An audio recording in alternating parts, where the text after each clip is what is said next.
आपल्या आजच्या विषयाचं नाव आहे सत्य माहिती असूनही अज्ञानाचं सोंग घेणाऱ्यांची दुर्दशा. आजचा विषय लिहून घ्या.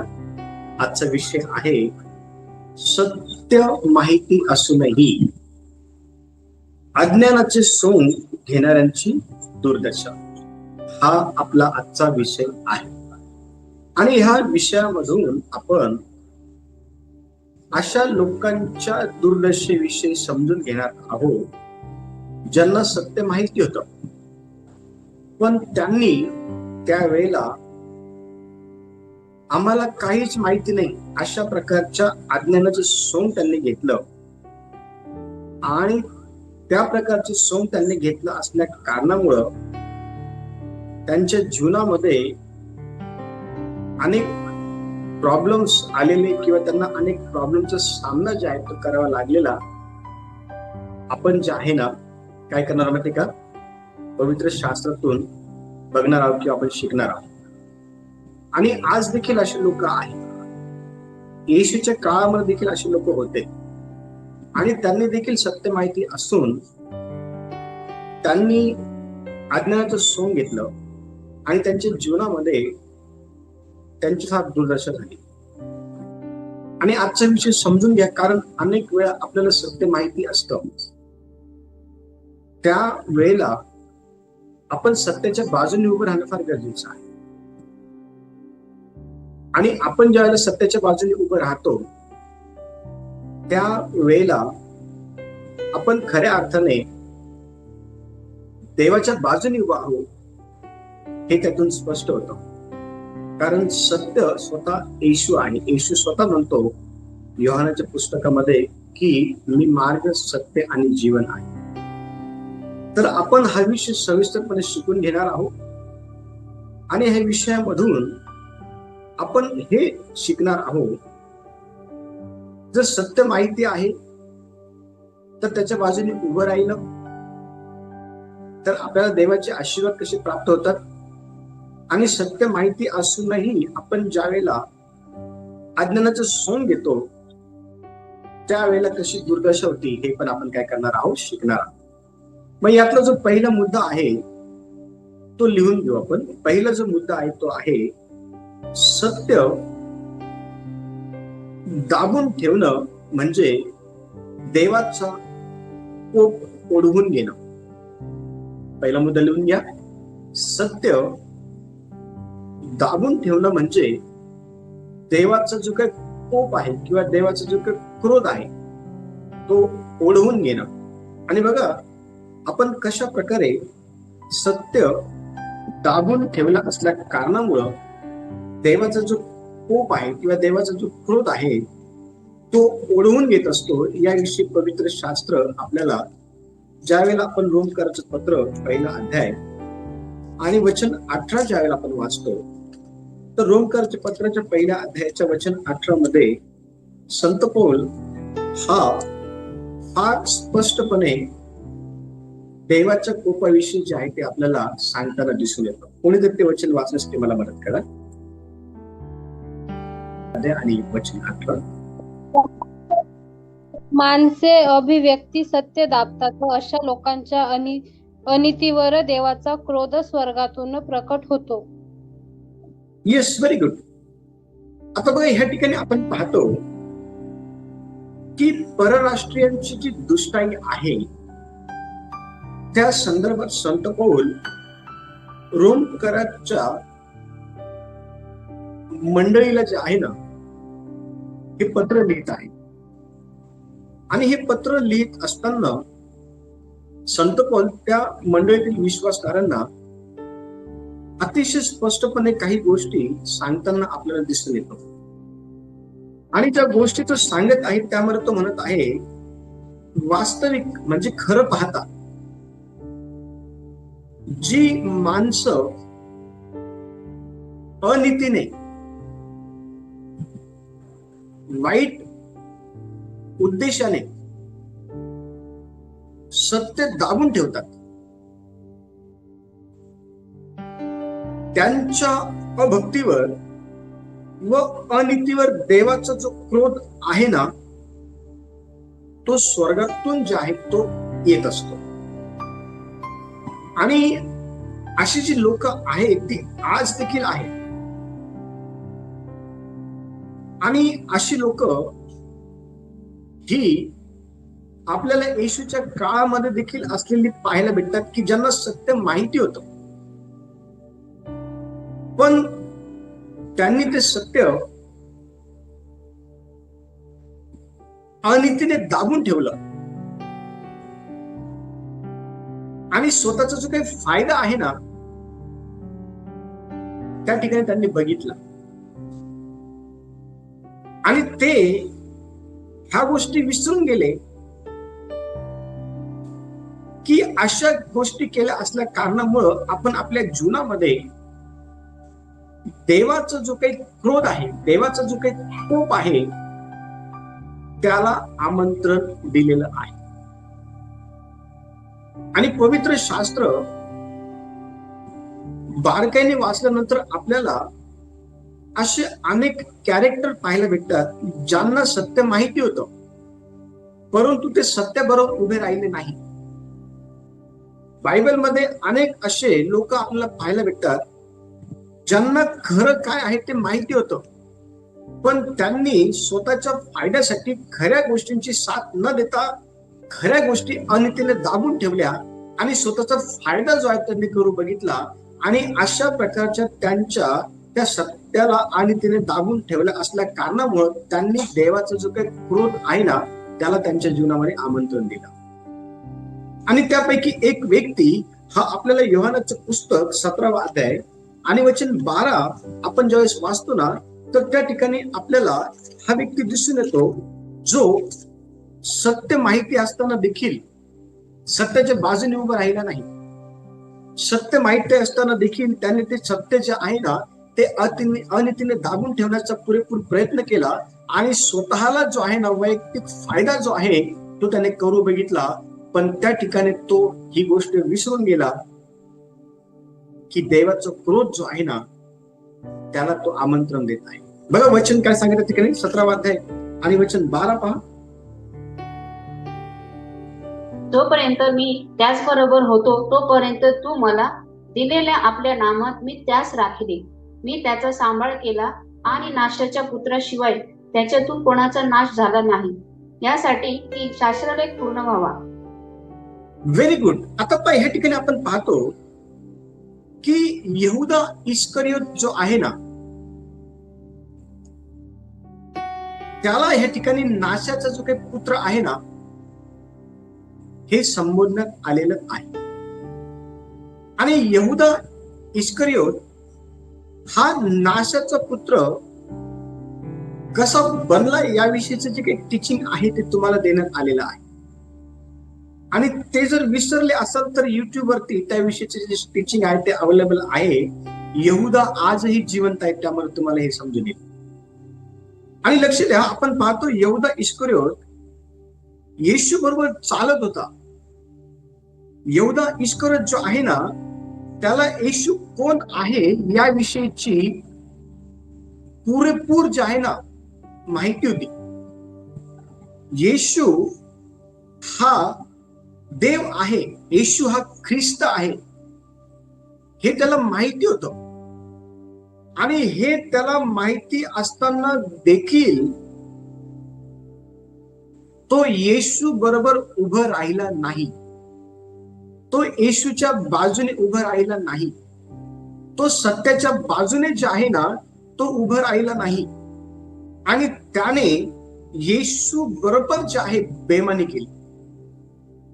त्याने येशू बरोबर जे आहे ना, लक्ष द्या, त्याने फितुरी केली आणि त्याने येशूला जे आहे स्वतःच्या फायद्यासाठी धरून दिलेला आपल्याला पाहायला भेटतं. स्वतःच्या नफ्यासाठी, स्वतःच्या फायद्यासाठी त्याने येशूचा विश्वासघात जो आहे तो केलेला आपल्याला पाहायला भेटतो. आणि त्याने स्वतःचा फायदा करून घेण्याच्या त्या बेतामध्ये देवाचा जो काही क्रोध आहे, देवाचा जो काही कोप आहे त्याला त्याने त्याच्या जीवनामध्ये आमंत्रण दिलं. आणि बघा वचन ह्या ठिकाणी 12 ज्यावेळेस आपण वाचतो ना, तर ह्या ठिकाणी येशूची प्रार्थना आहे 17व्या अध्यायामध्ये.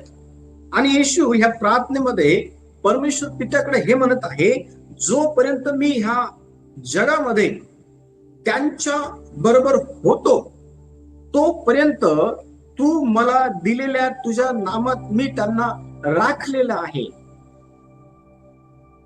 तुझ्या नामामध्ये मी त्यांना सांभाळलं आहे. पण मी त्यांचा सांभाळ केला आणि नाशाच्या पुत्राशिवाय त्यांच्यातून कोणाचा नाश झाला नाही.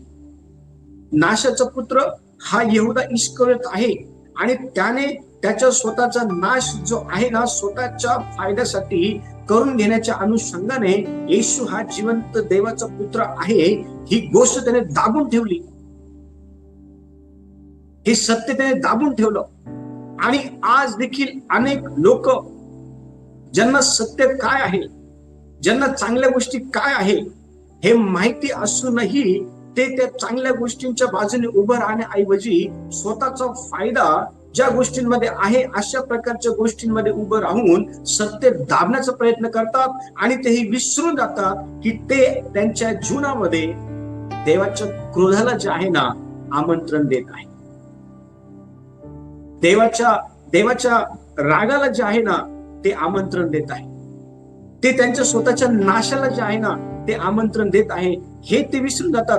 ह्या ठिकाणी यहूदा इस्करियोत ही गोष्ट विसरून गेला होता. आणि बघा वचन सांगतं की त्याचा नाश झाला. मत्तेचं पुस्तक 27वा अध्याय आणि वचन 5 ज्यावेळेस आपण वाचतो ना, तर मत्तेच्या पुस्तकाच्या 27व्या अध्यायाच्या वचन 5व्या मध्ये बघा 5वं वचन काय लिहिलेलं आहे. वचन 5 मध्ये 27वा अध्याय वचन 5.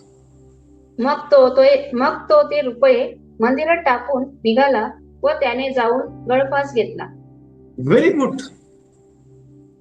स्वतःचा फायदा करण्याच्या अनुषंगाने अनिती दाबून ठेवली आणि स्वतःचा फायदा करून घेतला, पण स्वतःचा फायदा देखील त्याला कामा आला नाही. वचन सांगत आहे 30 रुपयासाठी त्याने येशू बरोबर जे आहे ना गद्दारी केली. 30 रुपयासाठी त्याने येशू बरोबर जे आहे ना फितुरी केली. येशूला त्याने धरून दिलं. त्याला माहिती होतं येशू हा जिवंत देवाचा पुत्र आहे म्हणून. त्याला माहिती होतं येशू हा ख्रिस्त आहे, येशू हा तारणारा आहे. त्याला माहिती होतं. आणि त्याला हे माहिती असताना देखील त्याने येशू बरोबर उभं राहण्याऐवजी त्याने चुकीच्या लोकांबरोबर हात मिळवणे करून त्यांच्याबरोबर उभं राहून त्याने स्वतःचा फायदा करण्याच्या अनुषंगाने येशूला जे आहे ना त्याने काय केलं माहिती का, धरून दिलं. आणि लक्ष द्या, ज्या पैशांसाठी धरून दिलं ना ते पैसे पण त्याच्या कामा आले नाही. वचन सांगतं ते पैसे त्याने मंदिरामध्ये फेकून दिले आणि जाऊन त्याने काय केलं माहिती का, गळफास घेतला. लक्ष द्या, ह्या जगामध्ये राहत असताना आपण अतिशय बारकाईने आपल्या स्वतःचं आत्मपरीक्षण पवित्र शास्त्रात लिहिलेल्या वचनाला घेऊन करणं फार गरजेचं आहे. आणि पवित्र शास्त्र ज्याप्रमाणे आपल्याला सांगतं ना त्याप्रमाणे आपण ख्रिस्ती जीवनामध्ये देवासोबत वाटचाल करणं फार गरजेचं आहे. आणि देवासोबत आपल्याला वाटचाल करता यावी म्हणून पवित्र आत्म्याचं मार्गदर्शन हे नेहमी मागा. या ठिकाणी चांगली संधी यहूदा इस्करियोत याला प्राप्त झालेली होती, येशू सोबत चालण्याची, येशू सोबत सेवा करण्याची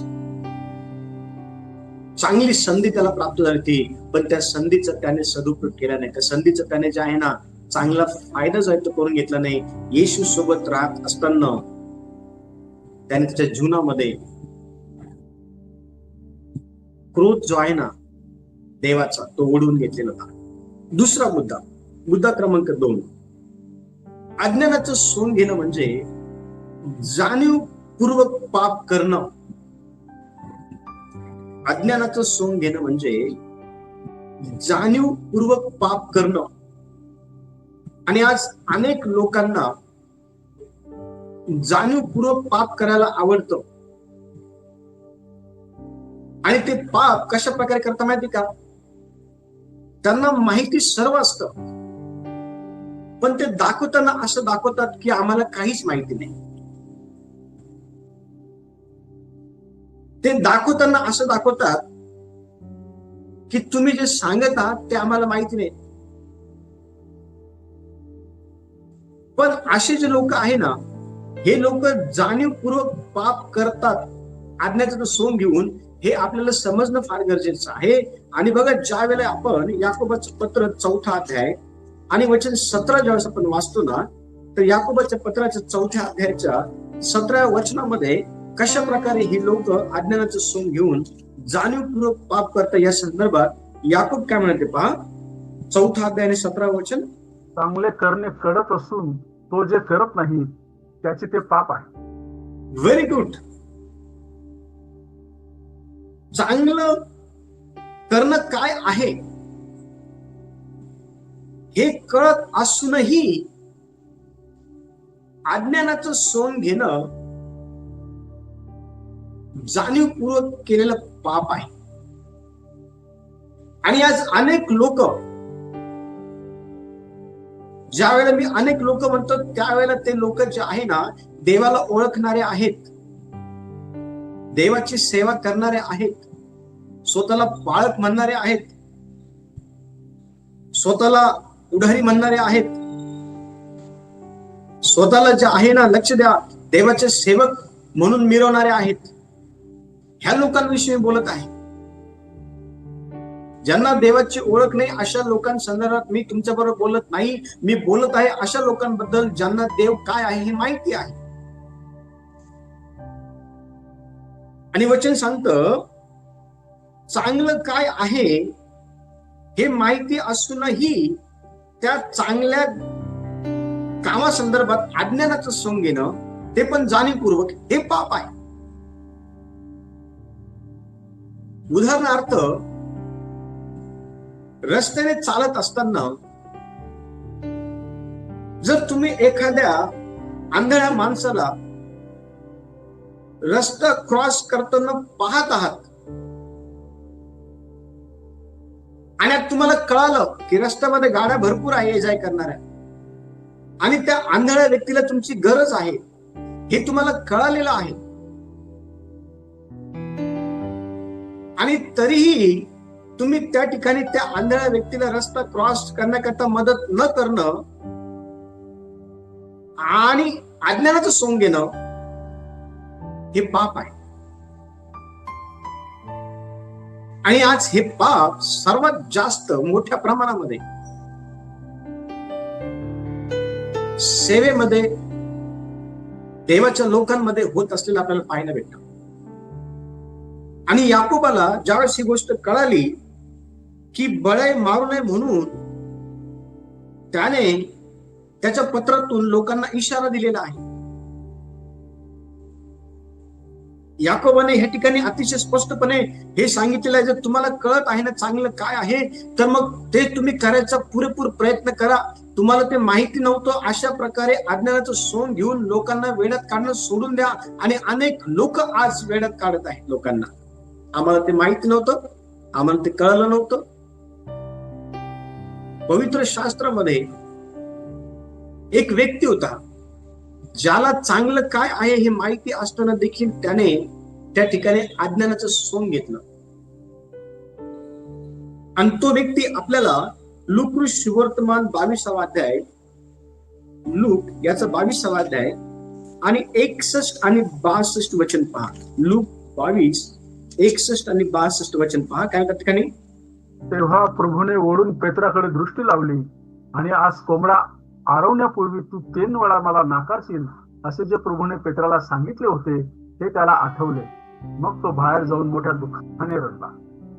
व्हेरी गुड. बघा काय म्हणतात ठिकाणी, पेत्राने येशूला 3 वेळेस नाकारलं.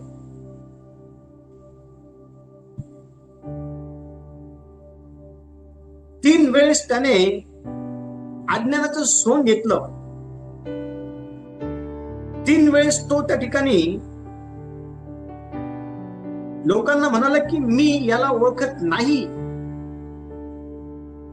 हा शास्त्रभाग संपूर्ण वाचल्यानंतर तुम्हाला कळलं की कशा कशा प्रकारे पेत्राला लोकांकडनं विचारपूस करण्यात आली येशू विषयी. आणि त्या प्रत्येक वेळेला पेत्र म्हणाला मी याला ओळखत नाही, मी याला ओळखत नाही, मी याला ओळखत नाही. का ओळखत नाही? ज्याने तुला समुद्रामध्ये बुडत असताना मरत असताना हात दिला त्याला तू ओळखत नाही? ज्याने तुझ्या सासूला स्पर्श करून तिच्यातला ताप घालवला त्याला तू ओळखत नाही? ज्याने तुला यायराच्या 10 वर्षाच्या कन्येला बरं करण्याकरता खोलीमध्ये नेलं होतं योहान आणि याकूब बरोबर, आणि तू तिला जिवंत होताना पाहिलं, त्या येशूला तू ओळखत नाही?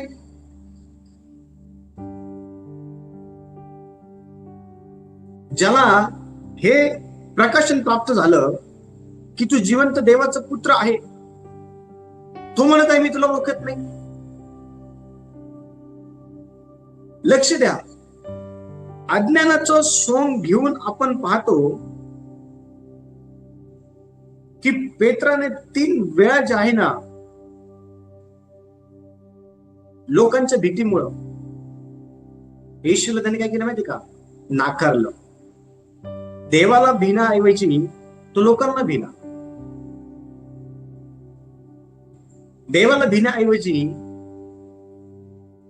त्याने लोकांचं ऐकलं. देवाचं ऐकण्याऐवजी लोकांचं त्याने ऐकलं. आणि तुम्हाला माहितीये का, आज देखील अनेक ठिकाणी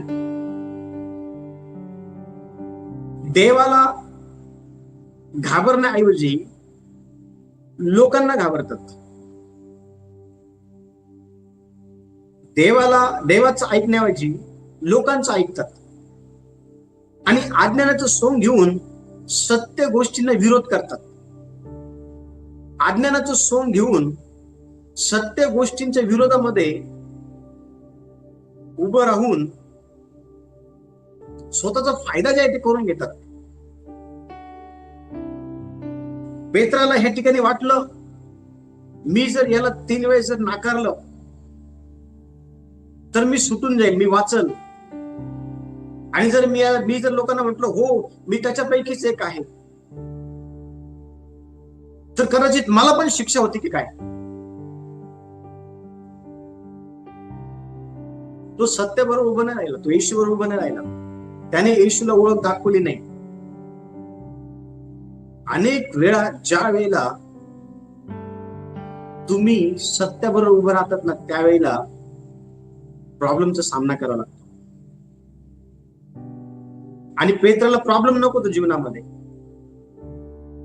म्हणून त्याने येशूला 3 वेळेस नाकारलं. लक्ष द्या, परिणाम काय झाला माहिती का? त्याला आठवलं की मी चूक केली, मी पाप केलंय, मला असं करायला नको होतं. त्याला त्याच्या पापाची जाणीव झाली.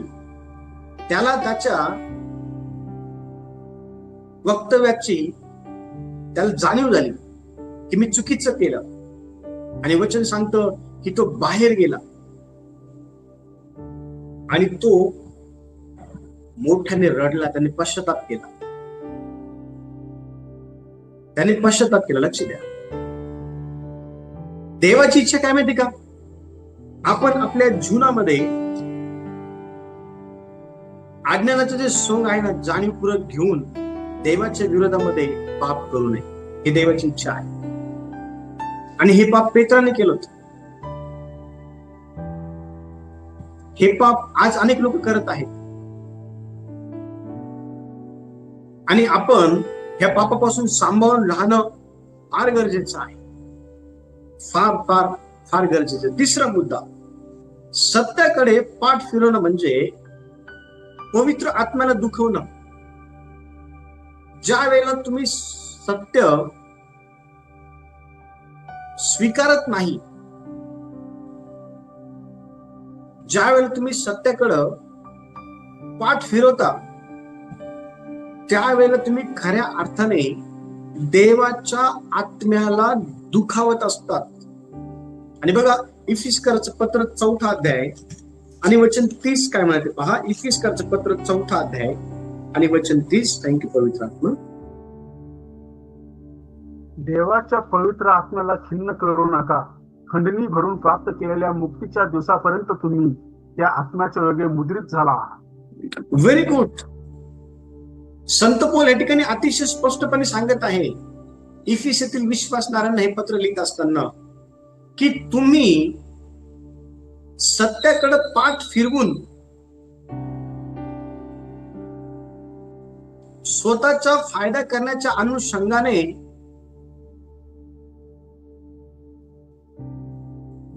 देवाच्या आत्म्याला मोठ्या प्रमाणामध्ये दुखवत आहात.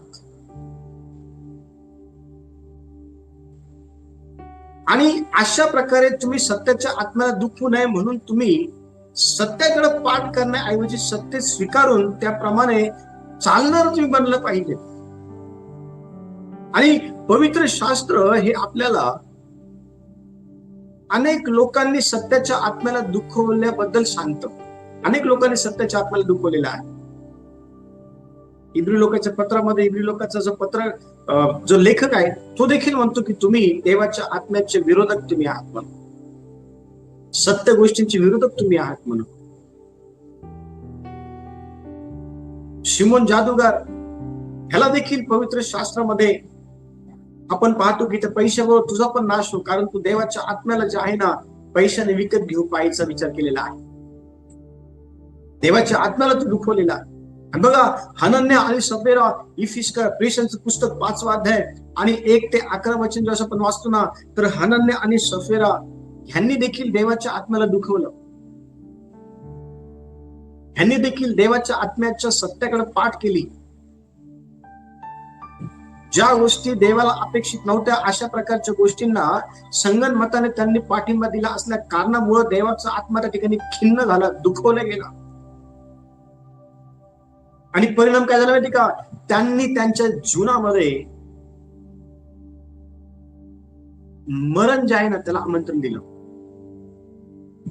ज्यावेळेला आपण हा संपूर्ण शास्त्र वाचतो ना, वचन स्पष्टपणे सांगतं की ह्या दोघांनी देवाच्या आत्म्याबरोबर खोटं जे आहे ते बोललं होतं. बघा आपण प्रेषणचं पुस्तक आपण काढूया आणि त्या ठिकाणी पेत्र हा कशा प्रकारे हनन्या आणि सफेरा यांच्याशी जे आहे ना ते बोलत आहे पहा. कोणतरी 5वा अध्याय आपण काढू, 5वा अध्याय आणि त्या ठिकाणी पेत्राचे जे शब्द आहे ना ते बघा कशा प्रकारचे आहे की तुम्ही देवाच्या आत्म्याची परीक्षा का पाडू. कोणीतरी वचन 9 वाचा, वचन 9. पेत्र तिला म्हणाला, प्रभूच्या आत्म्याची परीक्षा पाहण्यास तुम्ही संगनमत का केले? पहा, ज्यांनी तुझ्या नवऱ्याला पुरले त्याचे पाय दाराशीचे आहेत, हे तुलाही उचलून बाहेर नेतील. Very good. आता वचन 3 पण वाचा. तेव्हा पेत्र म्हणाला, हनन्या, तू पवित्र आत्म्याशी लबाडी करावी व जमिनीच्या किमतीतून काही ठेवून घ्यावे म्हणून सैतानाने तुझे मन का भरविले आहे? बघा पेत्र अतिशय स्पष्टपणे हनन्याला म्हणत आहे की तू पवित्र आत्म्याशी लबाडी का करत आहे? तुला जर सत्य माहिती आहे मग तू त्या सत्याकडे पाठ का करत आहे? आणि अनेक वेळा सत्याकडं पाठ ही त्याच वेळेला केली जाते ज्या वेळेला काहीतरी स्वतःचा फायदा हा अनितीच्या मार्गातून होत असतो त्यावेळेला. आणि आज अनेक लोक अनितीच्या मार्गाने जाऊन स्वतःचा फायदा करून घेऊ पाहत आहे, पण एकीकडे ते हे विसरत आहे की ते देवाच्या आत्म्याला खिन्न करत आहे. या पती पत्नीने देवाच्या आत्म्याला जे आहे ना खिन्न केलं, देवाच्या आत्म्याशी लबाडी केली. देवाच्या आत्म्याला यांनी संगनमताने कमी जे आहे ते लेखलेलं आपल्याला पाहायला भेटतं. आणि परिणाम काय झाला माहिती का? वचन सांगतं दोघांचाही मृत्यू झाला. ज्या गोष्टीसाठी त्यांनी पवित्र आत्म्याला खिन्न केलं ना ती गोष्ट पण त्याचा उपभोग त्यांना घेता आला नाही.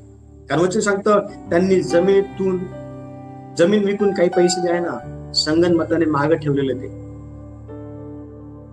सरळ सरळ बोलायचं होतं, हो आम्ही जमीन इतक्याला नाही विकली, इतक्याला विकली आहे, अर्धे पैसे आम्ही मागे ठेवलेले आहे, एवढे पैसे आम्ही आणलेले आहे. खरं बोलायला काय होतं?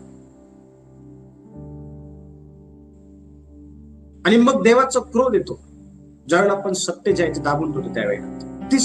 चौथा मुद्दा चौथा मुद्दा, अज्ञान दाखवणाऱ्याचं शहाणपण विनाशाला नेईल. मुद्दा क्रमांक 4 लिहून घ्या. अज्ञान दाखवणाऱ्याचं शहाणपण विनाशाला नेईल. आणि बघा नीतिसूत्रचं पुस्तक 14वा अध्याय आणि वचन 12 काय म्हणतात त्या ठिकाणी. नीतिसूत्र 14वा अध्याय आणि वचन 12. मनुष्याला एक सरळ मार्ग दिसतो, पण त्याच्या शेवटचा मृत्यूपथ फुटतात. Very good. मनुष्याला एक सरळ मार्ग दिसतो, बरं दिसला आहे, पण त्या मार्गाच्या शेवटी देवाचं वचन अतिशय स्पष्टपणे काय सांगतं माहितीये का? ते वचन जेव्हा आपण वाचतो ना, तर वचन अतिशय स्पष्टपणे सांगतं त्या मार्गाच्या शेवट जे आहे ना, शेवटास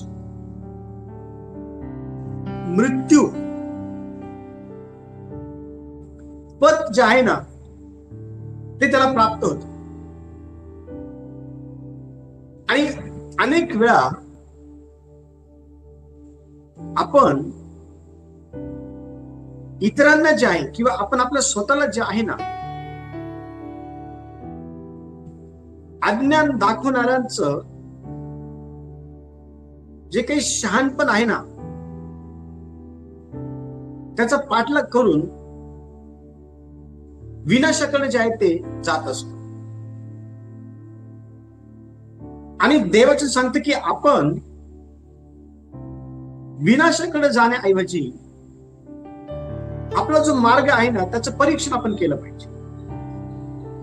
आणि आपण आपल्या मार्गाचं परीक्षण आपल्या स्वतःच्या ज्ञानाने नाही, तर देवाच्या सहाय्याने करणं गरजेचं आहे. कारण देवाने दाखवलेला जो मार्ग आहे ना त्याच्या शेवटास मरण नाहीये, पण अज्ञान दाखवणाऱ्याचं जे शहाणपण आहे त्याच्या मार्गाने जर तुम्ही जर गेले तर त्याच्या शेवटास मरण आहे, हे आपल्याला यातून समजून येतं. आणि पवित्र शास्त्र स्पष्टपणे सांगतं की शाऊल राजाला देवाने अमालेक्यांचा समूळ नाश जो आहे तो करण्यासाठी सांगितलेला होता. पण तुम्हाला माहिती का, शाऊल राजाकडं अज्ञानी लोक होते आणि अज्ञानी लोकांनी शाऊल राजाला दिलेलं जे शहाणपण आहे ना ते त्यांनी ऐकलं आणि त्याच्यामुळं त्याच्या जीवनामध्ये त्याला राजपदाला मुकावं लागलं.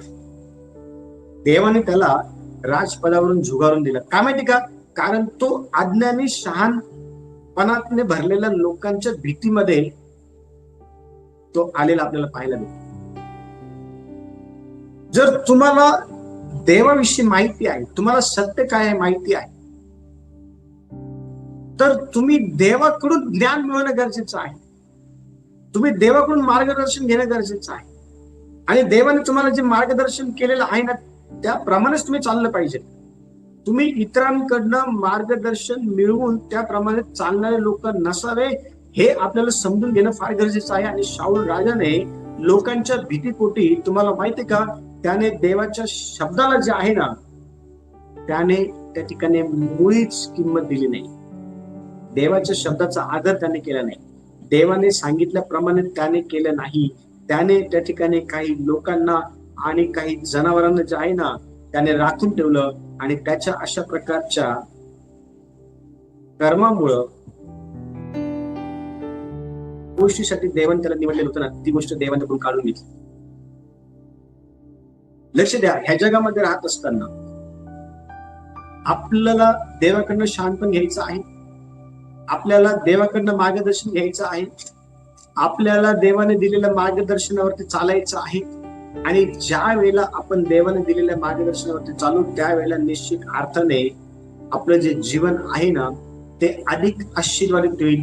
लोकांना तुमचं जीवन आशीर्वादित करण्याकरता लोकांकडे चांगले रस्ते नाही, चांगले प्लॅन, चांगल्या योजना नाहीये लोकांकडे. हा, तुम्हाला समस्येमध्ये, अडचणीमध्ये, प्रॉब्लेम मध्ये, संकटामध्ये, त्रासामध्ये, दुःखामध्ये टाकण्याच्या लोकांकडे अनेक प्लॅन आहेत, त्याप्रमाणे करता देखील. पण देवाचे प्लॅन तसे नाही.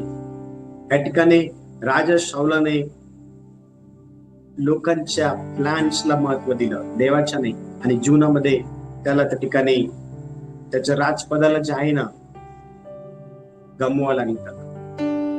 आपल्या जीवनामध्ये देवाचे आशीर्वाद यावे ना, यासाठी आपण लोकांचं शहाणपण नाही घेऊ. आपल्याकडे शहाणपण घेण्याकरता आपल्याकडे हे आहे, याला पवित्र शास्त्र म्हणतात. हे रोज वाचलं पाहिजे, रोज याच्यावरती मनन केलं पाहिजे. यहोशूआला सांगितलं 1:8 मध्ये,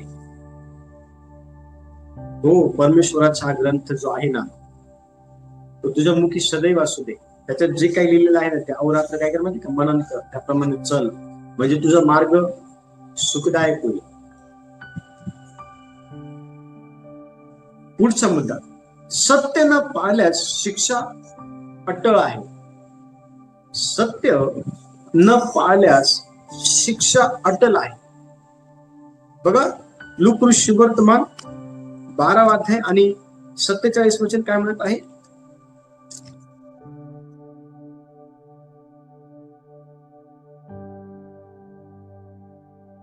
आपल्या धन्याची इच्छा काय आहे हे माहीत असता ज्या दासाने तयारी केली नाही किंवा त्याच्या इच्छेप्रमाणे केले नाही त्याला पुष्कळ फटके मिळतील. हा, आपल्या धन्याची इच्छा काय आहे हे माहिती असूनही त्याप्रमाणे तयारी केलेली नाहीये ह्या दासाने. म्हणजे हा दास रगेल आहे. हा दास जो आहे ना हा धन्याचा आदर करत नाही. ह्या दासाच्या जीवनामध्ये त्या धन्याचं भय नाहीये. त्या मालकाबद्दल रिस्पेक्ट नाहीये. तो मालक त्याची इच्छा काय आहे ही त्या ठिकाणी त्या नौकराला माहिती असताना देखील तो नौकर त्याच्या इच्छेप्रमाणे करत नाहीये. तर तुम्हाला काय वाटतं, तो मालक त्याच्या अशा प्रकारच्या वागणुकीला सहन करेल का? वचन सांगत आहे की त्याला पुष्कळ फटके त्याला देण्यात येतील. आणि आज देखील अनेकांना देवाची इच्छा काय आहे हे माहिती असताना देखील देवाच्या इच्छेप्रमाणे करत नाही, वागत नाही, चालत नाही. देवाची इच्छा काय आहे हे माहिती असताना देखील देवाच्या इच्छेप्रमाणे सेवा करत नाही.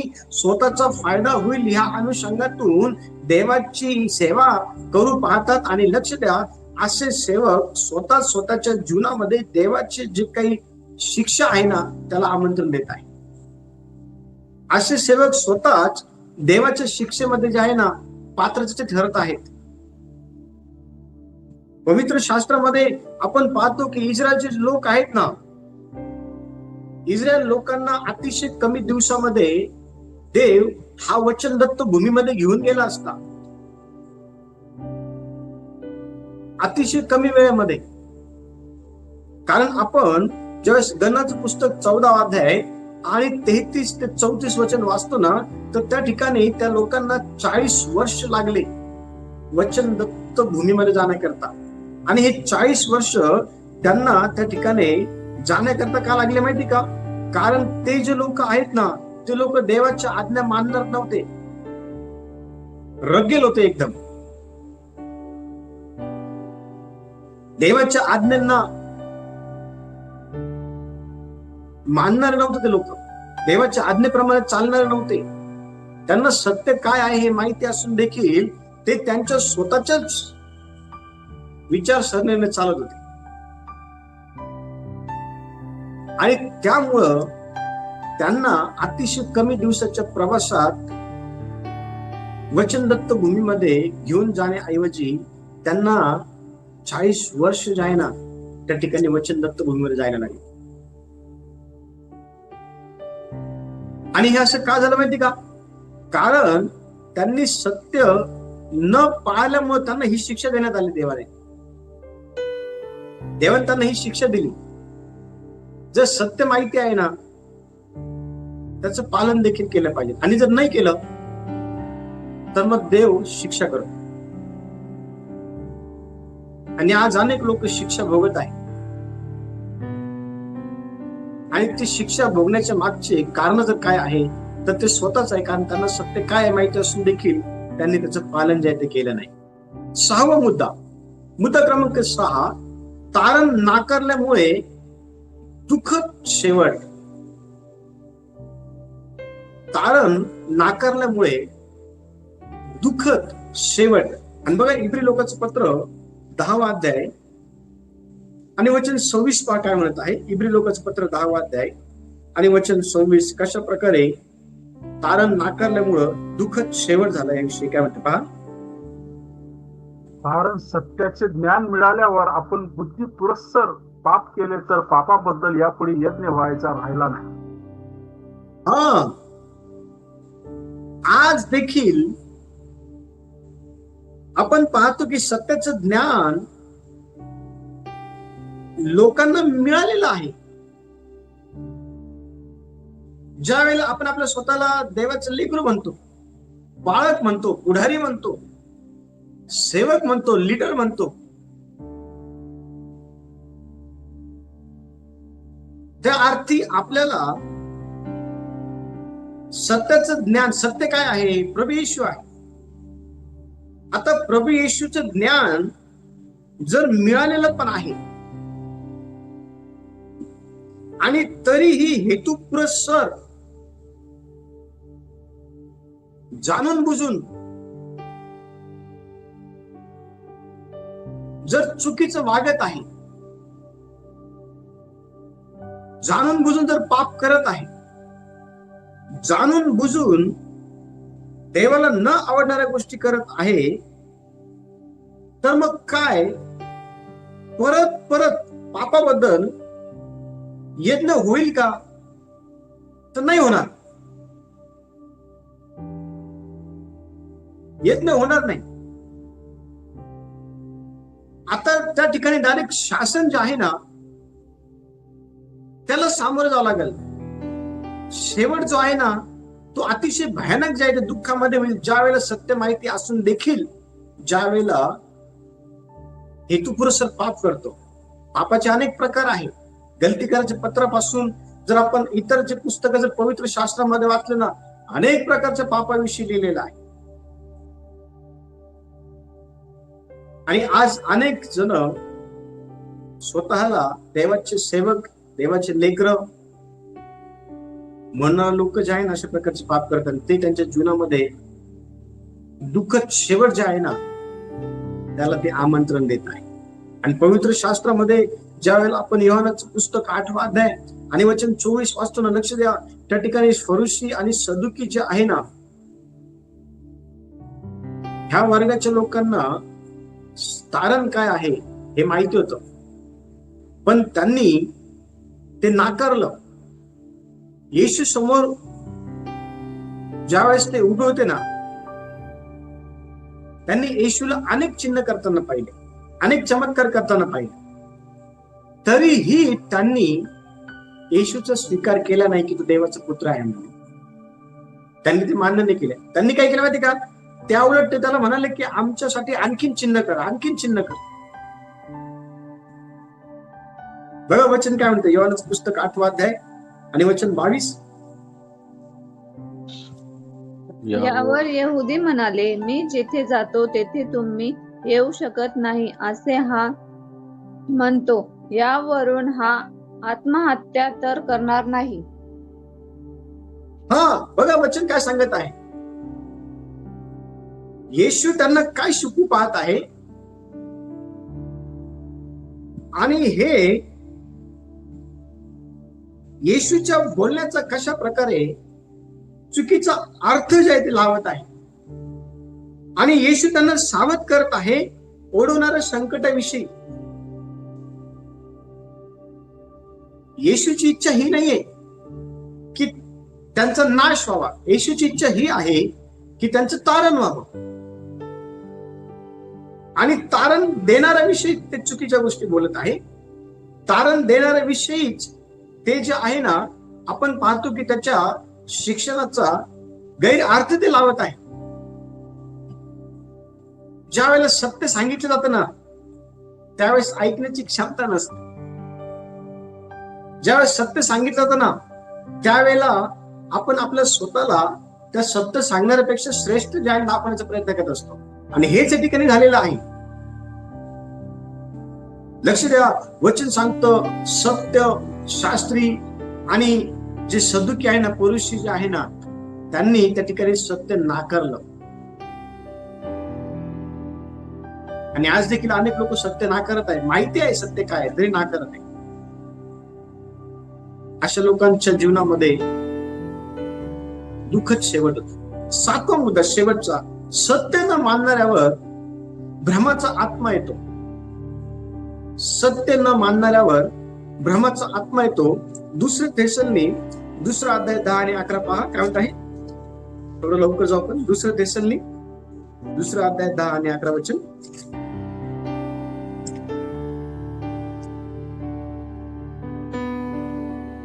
वृत्ती 9-10 का 10 आणि 11 वचन. 2 थेसलोनिकई. त्यांचा नाश होत चालला आहे, त्यांनी आपले तारण साधावे म्हणून सत्याची आवड धरायची ती धरली नाही. त्यामुळे त्यांच्यासाठी सैतानाच्या कृतीप्रमाणे सर्व प्रकारची खोटी महत्कृत्ये, चिन्हे, अद्भुते आणि सर्व प्रकारचे अनितीजनक कपट यांनी युक्त असे त्या अनितीमानाचे येणे होईल. त्यांनी असत्यावर विश्वास ठेवावा म्हणून देव त्यांच्या ठाई भ्रांतीचे कार्य चालेल असे करतो. Very good. बघा, वचन अतिशय स्पष्टपणे सांगत आहे या ठिकाणी की सत्य न मानणाऱ्या लोकांवरती जे आहे ना, भ्रमाचा जो आत्मा आहे तो येतो. आणि आज अनेक लोकांवरती हा भ्रमाचा आत्मा आहे. अनेक लोकांवरती आपण पाहतो की हा भ्रमाचा आत्मा आहे. आणि ह्या भ्रमाचा आत्मा काय करतो माहिती का, त्यांना सत्यावर विश्वास ठेवण्याकरता जे आहे तो त्यांना प्रवृत्त करत आहे. सत्यावर विश्वास ठेवण्यासाठी नाही. आणि पवित्र शास्त्रामध्ये आपण ज्यावेळेस गणनाचं पुस्तक 22वा अध्याय आपण पाहतो ना, तर त्या ठिकाणी देवाने स्पष्टपणे जो बलाम भविष्यवक्ता आहे ना, त्याला सांगितलेलं होतं. पण तरी पण त्या ठिकाणी त्याने देवाच्या त्या गोष्टींवरती विश्वास न ठेवता भ्रमाच्या गोष्टींवर विश्वास ठेवून तो देवाला न आवडणाऱ्या गोष्टी करण्याकरता जात होता. आणि शेवटी गाढवीच्या द्वारे त्या ठिकाणी त्याला जे आहे ना संदेश देण्यात आला, तर त्या गाढवीला पण त्याने मारलं. जर हा शास्त्रभाग तुम्ही जर वाचला ना, तर त्या ठिकाणी अतिशय स्पष्टपणे आपल्याला पाहायला भेटते की देवाचा जो दूत आहे ना, तो त्या ठिकाणी बलामाला जे आहे ना शिक्षा करण्याच्या अनुषंगाने आलेला होता. कारण देवाने त्याला स्पष्टपणे सांगितलं होतं. ते न ऐकता त्या ठिकाणी भ्रांतीच्या आत्म्याने तो भरला गेला आणि देवाला न आवडणाऱ्या गोष्टी तो करू लागला. लक्ष द्या, या दिवसांमध्ये आपल्याला समजणं फार गरजेचं आहे की आपण कशा प्रकारे सत्य माहिती असूनही जर अज्ञानाचं सोंग घेतो, तर आपल्या जीवनामध्ये आपण फार मोठ्या दुर्दशेचा सामना करत असतो. आणि तो आपण करू नये म्हणून आपण सावध राहणं फार गरजेचं आहे. देवबाप या वचनाच्या द्वारे सर्वांना आशीर्वाद देतो. यावेळेला आपण आपले डोळे बंद करू.